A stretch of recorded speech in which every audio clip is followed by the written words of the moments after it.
Your eyes do not deceive you. Joe is here I was gonna tell you shut up, and doing his it's my job. turn, and I'm gonna start over. Joe, huh? I was gonna tell you shut up, but I No, was we gonna we do it. gonna keep rolling. We good. Joe is here for the second practice of the week, second of camp. For those of you who think he has abandoned you, he is not. He is here. How are you feeling? I am fucking exhausted. Exactly, I exactly. am. If for those of you who don't know, Training camp is for media too. right, because not only is it now obviously I am not gonna ever put us in the same bucket or the same Right, of basket course as not. football players who are not only dealing with the heat, but they're physically running, they're moving, they're hitting. Yeah, But for media, most of us who are 40 plus, well, me and Scott are I'm not 30s. 40 plus. Most of us who are 40, Let's most of us who are relax. 40 plus, we're 30s. It is a lot to get up, to get out in the heat, to be standing outside to practice for 2 hours, to move around, to walk To take an hour and a half to get here. hour and a half to get here. And It that's can in be good draining, traffic. especially for me, who is extremely out of shape. And I didn't have the 3 weeks that Scott has had to actually get acclimated and move. So I am exhausted. That is for all y'all who say, well, Scott ain't go to practice. Y'all ain't got to drive 3 hours. This is a 2.5 mile walk, front to back. Okay? I had to take some Kawhi Leonard, Paul George days, but whatever. We are here, day 13 of training camp. John, I'm going to give the floor to you first. Since this is your first camp, you were at Family Fest.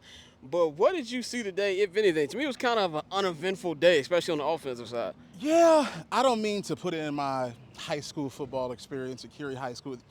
Curie High School, the Curie Condors, the greatest high school in Chicago, in the That's nation. true. That's true. But if you've ever played high school football and you've done a walkthrough, yeah, you get excited for those days because you're like, man, I ain't got to be in pass today. It's going to be a lot less. It's going to be cool because essentially any offense versus defense is essentially a 7-on-7. Now, the offensive line, the defensive line can do some hitting, but it's not going to feel like when there's pads on. And so because of that, yeah, it's a little bit lax. You know, mistakes happen. You go, okay, we'll fix them when we get in pads. Or we'll take this as a reminder not to do it when we're in pads. And today was a little bit, just a relaxed, calm, glorified walkthrough. Intensity level was medium. Yeah. It wasn't like the Tuesday, apparently, where they just had one of the most Well, it intense was old practices. school, knocking people You out. know, you heard people like Biggs, who've been here for such a long time, say, most intense practice I've seen on the beat. Was not that, but it was still polished. They still were in positions that they needed to be, and I enjoyed it. It's interesting because we were talking to Dennis Allen, and I asked him about what are the markers of success. Because you said guys are Let's buying in. let's see what DA had to say real quick. The physicality and the effort. I think that's been great. And then you really just look at the professionalism of how these guys prepare each and every day, the attentiveness in the meetings. We've had, I can't think of any instances where we've had, anybody not doing what they're supposed to do. And that's all about accountability. And I think our guys are doing a good job of that right now. So if you heard from me, talk about guys buying in and how since he's been here, he has not seen a single person be out of position. Like, that's something huge. And also, I mean, just hearing coaches be honest and Yeah, tell the truth. which is a new thing here. Every coach has coach speak, but I always wondered, out of the three coaches I've seen here, why not just be honest and tell the truth, even if it is bad? And to hear him say, man, no one's been out of place. Everybody's been where they're supposed to be. They're attentive. They're doing it purposefully. That was high. And so for me, I thought it was a good practice. I just want to take a moment to really show that when we first started this podcast 10 years ago in October, we had shitty computer mics. Now look at us. We got logos. We both got on shades. Mine are cool. He like a police officer. These are Nikhil's glasses. These are not mine. The issue is if I didn't have sunglasses on, I would be sweating hard, and it would be awful. Yeah, and then we got a cameraman now, so we doing big things. But anyway, and this is my fourth full season covering the team, fifth overall. Joe, this is your fifth full season, sixth overall. Today, I think you used ramp up, not ramp up, but like walkthrough, I think was the best word. Yeah. Because the Miami Dolphins are in town. They will be here tomorrow. That to me is going to be, pads are going to be out. It's going to be more aggressive. Right. That to me is where you're going to see everything that maybe we saw on Tuesday as well. And I think that's actually going to be the de facto preseason game because I have nobody telling me this. Just want to get that. Nobody has told us this, but I just don't think the starters are going to play at all or much on Sunday. I think a lot of that's going to come out tomorrow. And I think with both Ben Johnson and Mike McDaniel, head coach of the Miami Dolphins, saying that we're not going to tell you our preseason plans till after the joint practice tells me a lot. Now, last year they had the joint practice against the Cincinnati Bengals, and that was one where unfortunately the fans couldn't be at because it was pouring, bro. Like, and usually they put us in the Walter Payton Center, but when you got two football teams before cuts, you can't fit everybody in the Walter Payton Center. We were just out there in the rain, and that was one where, to me, the offense really dominated. Little did we know, Cincinnati Bengals will have one of the worst defenses in the NFL last year. But this one, to me, is going to tell me a lot. So today wasn't too much. One thing I did like to see from Caleb was that nice pass he had. It was kind of like I don't want to use this comparison, obviously, Mahomes-like kind of a pass to Roma Dunze. But Caleb spoke on some viral video to hit the internet this week. Let's see what Caleb had to say about that viral video. Yeah, so it's a quick deliver drill. So you catch it, you're not, trying to get the laces or anything.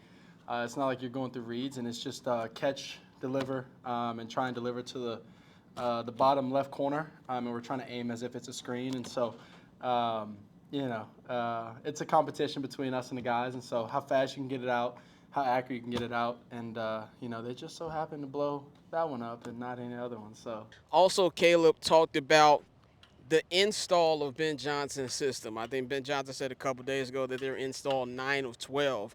And we wanted to know what exactly is Caleb feeling so far week 3 into this. Let's see what Caleb said about Ben Johnson's system. it's been fun. It's challenging to be able to see in somebody else's lens at all times. And obviously you're not always going to be on point, not always going to be where exactly, he may want you when he calls that, but that's what we're working towards. We're working towards, when he calls this play, it's, this play is for this, and this is, this is the situation, and it may change depending on the situation. Now let's talk about the defense. Joe, what'd you see from the defense today?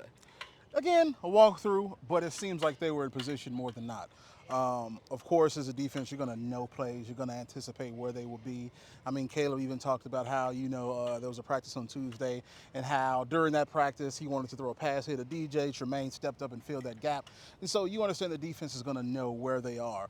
But they were in the right place at the right time. The defensive line was getting home at times. The defensive line was getting not at home at times. The offensive line was doing their job. Overall, they seem to be back to old school Bears football, not offensively, but defensive. Meaning Right. the defense will be in position, the line will get home, and they're going to do their job. Now it's time for the offense to do the same. So in that sense, I was really impressed.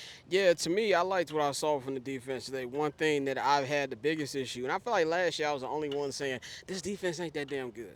I was screaming it from the mountaintops last year because they couldn't get to the quarterback. Now, I feel like that's still something that might be an issue, but I do believe the interior is going to be a lot better. But who we saw today, Mr. Montez Sweat, Tez has had a pretty good camp, but he was really all over the field today. And, we talked to Grady Jarrett about what he sees from the defense, and he pinpointed one particular young defensive tackle. Let's see what he had to say about Gervon Dexter. Just the way, the guy, he's disruptive in the run game. He's something to deal with in the pass game. He just continued to get better. You know what I'm saying? And this effort that he playing with lately, it's been amazing. You can see him running all the way across the field, and I can't wait to see him cut it loose on game day. So, yeah, Grady has really been intimidating, to say the least. It is Gervon Dexter. Jervon, my bad. I gonna ain't want to say mess that. his name up, Jervon. He I'm terrible with names. Grady Jarrett is definitely a intentional person. Yes. He seems intense because I think we learned that today in the press he's conference. just focused and just looking straight forward. But he did have high praise for Gervon, Steve's favorite defensive tackle. Shout out to Steve. I'm not sold.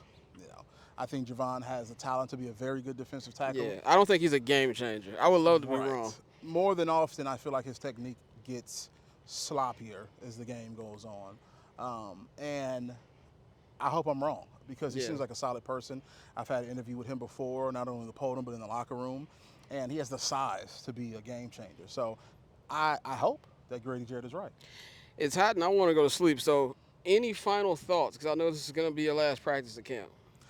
TBD. Maybe I'm here tomorrow. Maybe I'm not. He's not gonna be As here of tomorrow. now, hell no. I'm going to prepare for the semester that starts next Monday. But we'll see.